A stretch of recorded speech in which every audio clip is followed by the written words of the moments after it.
Hey folks, thanks for tuning in. This video we're talking about this Pioneer RT-707 reel-to-reel deck. It's auto reverse. It plays in forward and reverse and records in forward only. So it has 4 tape heads, 3 for forward, your race, record and play, and then 1 head for reverse, which is play. And really nice deck made by Pioneer for several years in the early 80s and very popular. Great looking deck and pretty unique in its form factor. So it's a 7-inch deck and in my opinion probably one of the best, if not the best 7-inch deck from the standpoint of how it looks, just because unique form factor. Most reel-to-reels kind of stand upright, and this one kind of more goes back, is a lower profile. Actually integrates well with other components. Could be rack mount, but this one has never been mounted, as you can tell by the just absolutely clean condition of the face. So let's power it up and go ahead and load a tape. So you just put it on like that. Let's get my take up reel on.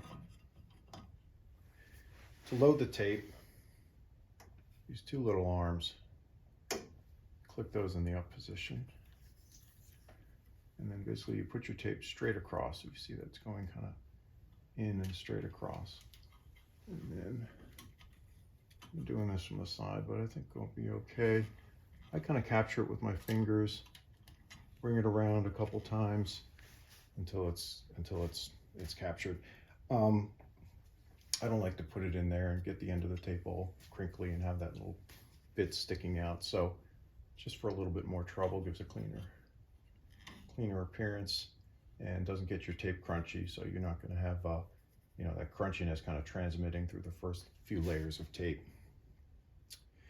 So let's go ahead and play. This is a tape I use for calibration, ATR Magnetics MDS36. So this is a tape actually used to calibrate this deck for record performance. For playback, you have what's called MRL. That's the company, Magnetic Recording Laboratories. You have calibration tapes that you use for the playback calibration. And this deck has been restored. So from the standpoint of mechanical, from the standpoint of cosmetic, as well as full audio calibration for playback and record. Occasionally you will, these are, like I said, pretty popular, very popular decks actually, and they continue to remain popular. They're often found in I call a working condition, because they don't use a belt. And the mechanism doesn't usually get gummed up, but the grease kind of dries up and it becomes just becomes very clunky and slams up and down. But it generally does work because there's no belt to die. Now the problem is, because they work, people think, well, oh, it works, it's fine. They still need to be fully restored, and that's from the standpoint of what's done with this deck is the full mechanical. So the these mechanisms, the pinch roller mechanism, which you'll see move in this demo. Also, you have brakes, you have the pinch roller. Those all are disassembled, cleaned. All the old lubricants are cleaned out. And when I do these decks, I like to use a damping grease in the mechanism, and it actually the design allows for that, and just smooths the particularly the release. The engagement is still going to be pretty snappy because there's a solenoid that pulls it into place, but you don't want this thing slamming up and down, and that's typically what they do. Then from the electronic standpoint, certainly any faults are corrected. There are transistors known to get noisy, and all those have been replaced in that deck, which really brings the noise floor of the deck down nicely. So this is a nice quiet deck, so you're really getting a good audio. And then finally the calibration, which is well, before we get to calibration, the speed is probably one of the other reliability issues with this deck. So the speed, from the standpoint of all the connections related to the here it is, the capstan motor, and all the controls related to that motor, as well as the pitch control. So it does have pitch control. You can vary it a little faster, a little slower, and so all that's been addressed, so that you have good speed stability. And then finally, we get to the audio calibration, which is your playback using a calibration tape, checking your speed, your wow and flutter, adjusting your speed to be correct. Checking your wow and flutter, that tells you the overall condition of the deck, as well as how well it's been restored from the tape path standpoint. Then you get into your record calibration. So you know, your bias and any of your EQs related to record. So if they're in good condition, if the electronics are in good condition, or at least brought up to good condition, and then the tape heads are in good condition, these will sound excellent, and this one certainly does. So with that, if we press play, we've already wound the reel, so we press play. I have just all kinds of stuff on this tape. There's a little music, there's some test tones and different things. So yeah, we'll hear something.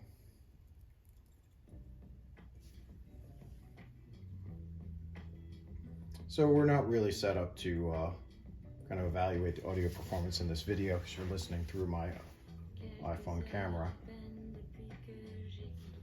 But anyway, this is a great sounding deck. Now, I'm sure I'll get a copyright strike, so there's nothing I can really do about that, unless I pick some like goofy YouTube safe music. So it has, we saw the power on and off. It has speed, high and low. I typically use high speed for the best audio performance. It's going to sound nice in the low speed too. It'll sound great, but the higher speed gives you the stronger dynamic range, a little bit lower noise floor, and better frequency response. Tape and source. So right now I do have a source queued up. So that's what I have on the source. And so if you're recording, you can adjust your input with this line. You could also record from microphones here.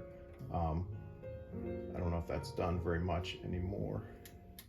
Now, then you have a couple settings related to your recording, bias and EQ. So typically you want these to be in the on position if you're using a modern tape or better quality vintage tape, like say a Max LUD or XL1, TDK. If you're using kind of a older, like a pre-recorded tape, or one of those like brown acetate tapes, then you want to be in the ST standard position, which would be out. But typically you want to be in LH. And I always recommend using either good quality vintage tapes or modern tapes, which are readily available. And one advantage, other than just sounding good and being new, of the modern tapes is you're going to have very little head wear. Also, you're not going to get a lot of, you're not going to have to clean your tape heads that often, because if you use an old tape, particularly those old brown tapes. But anyway, the EQ also relates to playback. The bias is only for record. So I generally keep those engaged. And then these are the record. Now it does have a left and right record. So you could record only left or only right, maybe if you were, laying down tracks, but this isn't typically that type of deck for studio use. This is for, hi-fi use for your audio system at home. So if you engage these are basically, and they actually were engaged. If you engage them, they just allow you to record. So they're really a safety feature. If these are out, it doesn't matter if you press record here, it won't engage. So let's just keep those in now. At some point we'll do a little demo of record. And then talked about the mic and the line. These are for your inputs for recording. It does have a phone's jack here, as well as the mic input, so you can connect your headphone. The volume is not adjustable from the front of the deck. There are some adjustments in the back where the RCA connectors connect. So that's you can kind of set your level just to match your other gear, but you can't adjust the volume of the headphones here. So you know, it just is the volume that it is. Or you can use your headphones through your preamp or receiver. Let's let's finish this up. So then you have your counter and a repeat. So the way it repeats, and this is related to the auto reverse. When you get to the end of the tape, to have it auto reverse, there's little sensing, basically little strips of aluminum foil, which you attach to the tape, and that's sensed by there's essentially a sensor right there. It makes contact, electrical contact with the aluminum, and then it reverses. Now it also then can kind of keep going and reversing.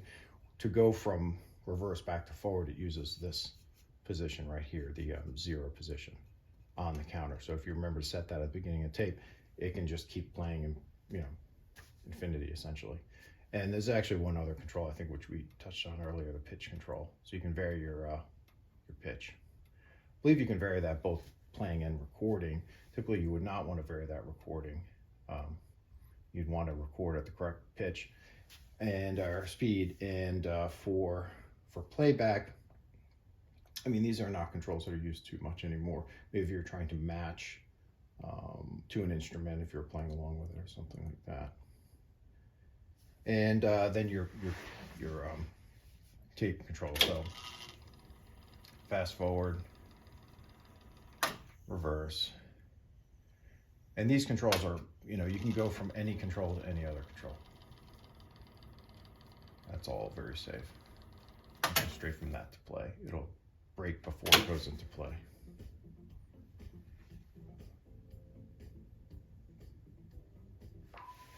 Whoop, we went from Daft Punk to a test tone. So, and then these are your directions. So if we're playing and we press reverse, it mutes the sound while it's reversing. So you don't get like a, you know, slow down and speed up as it reverses. Some things on the other side of this tape at a very low frequency here, or low level. Okay, and while you're playing, of course, you can pause. So let's go ahead and we're in pause now, and notice the nice motion of those as they come down, rather than slamming down. And if you hit record and play with pause engaged, and it's typically the way you would arm this deck, have it in pause, hit record and play. Then you can go to your source, and you can see, watch the meters that set your level. Basically, you want to set it so, you know, you want to be as high as you can without getting into the red too much. You know, you can read more about that, kind of getting that set as well as you can. But you want to get as much on the tape as you can without going too much in the red. And with these nice modern tapes, the noise level of these tapes, modern tapes, is so low that even if you record fairly low like that, it's gonna sound really good. You're not gonna be, you know, the hiss is certainly not gonna be very noticeable at all. Now, if we disengage pause, now it's actually recording. Let's hit the counter so at least we know can get back to where we were. So we're actually listening to the source now. If I disengage that, now we're listening to the tape. So this is what's being recorded. We're listening to what's being recorded. And folks like to go kind of back and forth and notice how similar they are. It is on this deck with the calibration being done. It's excellent, of course. So let's go back. Now we can go back to that and just hit play. Now we're listening to what we just recorded. Now the source is still the source that's on, you know, coming in. That's the source, what we're not recording now, but this is what we just recorded a moment ago. Okay. One other thing I want to highlight here, and we're just about done here, is let's hit rewind and watch the tape watch what happens when the tape runs out. So you may not be able to notice just watching that area right there.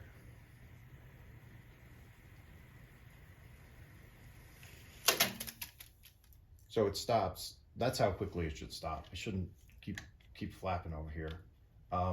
So let me do this. let me take this off, and I'm going to hit record, reverse, sorry, and see this this little arm comes down when it's in play or fast rewind, and the tape would normally keep that up, and that's the trip to shut it off. So you need it comes sometimes, often that is kind of gummed up, and that will come down slowly. It looks like it's supposed to be damped that way, but it's not. It's supposed to come down quickly and shut the deck off as quick as possible, so your tapes are not flapping so much. With that, I think we pretty much hit it all. So great looking deck, integrates well with other equipment. If you don't want to go for a 10-inch deck, then I think these are great. They perform well, and they look fantastic. They integrate well with other equipment. Issue is just finding one that's really been brought up to its full potential, and this is certainly one where that's been done. And so with that, let's wrap this up, and have a great day. Thank you.